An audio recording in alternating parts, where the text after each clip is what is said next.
Good morning madam. কি হয়েছে madam? Any problem? আজ বাদে কাল কলেজের ফাংশন, সমস্ত টিকিট বিক্রি হয়ে গেছে, অথচ ফাংশনের যিনি মেন অ্যাট্রাকশন সেই উদিত নারায়ণী আসতে পারবেন না। সে কি, কেন? আজকে একটা অত্যন্ত জরুরি দরকারে ওনাকে বম্বে চলে যেতে হচ্ছে। উনি অবশ্য আজ সকালেই ফোন করে বলেছিলেন। কি করব কিছুই বুঝতে পারছি না। ম্যাডাম একটা কথা বলবো? হ্যাঁ বলো। কাল রাতে আমি একটা ছেলের গান শুনেছি, ফ্যান্টাস্টিক গলা, সম্ভবত আমাদের পাশের পাড়ায় থাকে। ওকে দিয়ে গাওবেন? কি উল্টোপাল্টা বকছো? উদিত নারায়ণের জায়গায় একটা উটকো ছেলে গাইবে? পাবলিক তাই শুনবে? শুনবে ম্যাডাম, আমি বলছি শুনবে। আমার বাবা একজন বড় গায়ক ছিলেন, ভালো আর মন্দ তফাৎ আমি বুঝি। ছেলেটি অসাধারণ গায়। ও যদি আমাদের অ্যানুয়াল ফাংশনে গান করে, আমাদের মিউজিক্যাল কলেজের সুনাম একটুও নষ্ট হবে না। যা ভালো বোঝো তাই করো, আমার এই ফাংশনটা উতরে গেলেই এখন বাঁচি। আচ্ছা, ছেলেটার নাম কি? এটাই তো প্রবলেম ম্যাডাম, আমি ওর নাম জানি না। আমি শুধু ওর গানের গলাটাই শুনেছি, ওকে চোখে দেখিনি। ওকে খুঁজে বের করতে হবে। নো প্রবলেম, কাল তুই আর ম্যাডাম চলে যা। এইটুকু পাড়া, অত ভালো গান গায়, কেউ না কেউ ওর ঠিকানা ঠিক বলে দেবে। 11টা বেজে গেলে এখনো দোকান খোলার সময় পেলো না।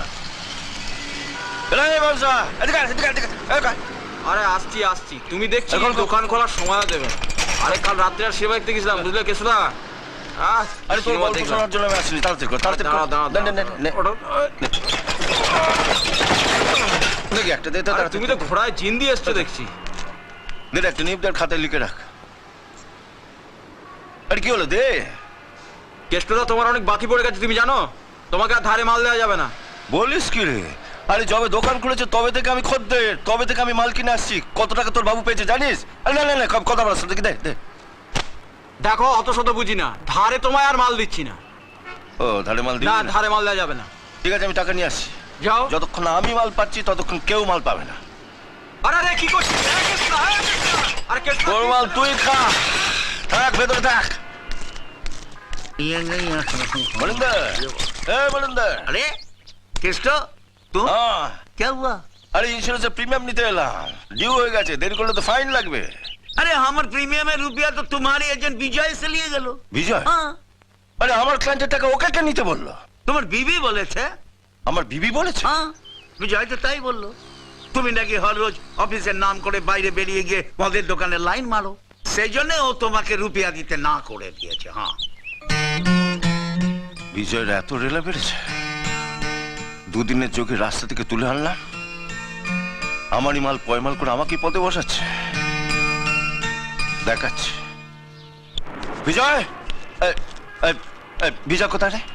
বিজয়? হ্যাঁ? বিজয় তো এই ক্যাসেটের ব্যাপারে কথা বলতে স্টুডিওতে গেছে। স্টুডিও গেছে? হ্যাঁ। ক্যাসেট বার করবে? হ্যাঁ। ক্যাসেট? হারামজাদার ক্যাসেট আমি বার করাচ্ছি। কি রে? হ্যাঁ রে, কেষ্টদা হঠাৎ বিজয়ের উপর খোঁচে গেল কেন বলতো? আমার কি মনে হয় জানো, কি? সকাল থেকে তো পেটে মাল পড়েনি, তাই বোধহয় মেজাজটা বিগড়ে আছে। ক্যাসেট বার করবে, দিনটাই মাটি করে দিলাম। নমস্কার কেষ্টদা। দেখতে পাচ্ছেন না? সরি এক্সকিউজ মি, আপনাকে দেখে মনে হচ্ছে আপনি আশেপাশেই থাকেন। হ্যাঁ, কি হয়েছে? আমার নাম সোনালি, আমি এই পাশের মিউজিক কলেজের ছাত্রী। আসলে পরশুদিন রাত্রে এখানে একজনের গান শুনলাম। আপনি কি ওনাকে চেনেন? ও, আপনি বিজয়ের কথা বলছেন?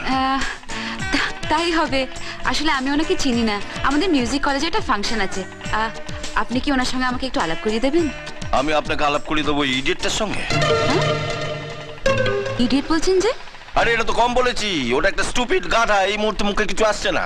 যাকে যাক 50 টাকা দিন, আমি ওই গাধাটার কাছে নিয়ে যাচ্ছি। দিন। আমি আপনাকে 50 টাকা দিতে যাবো কেন?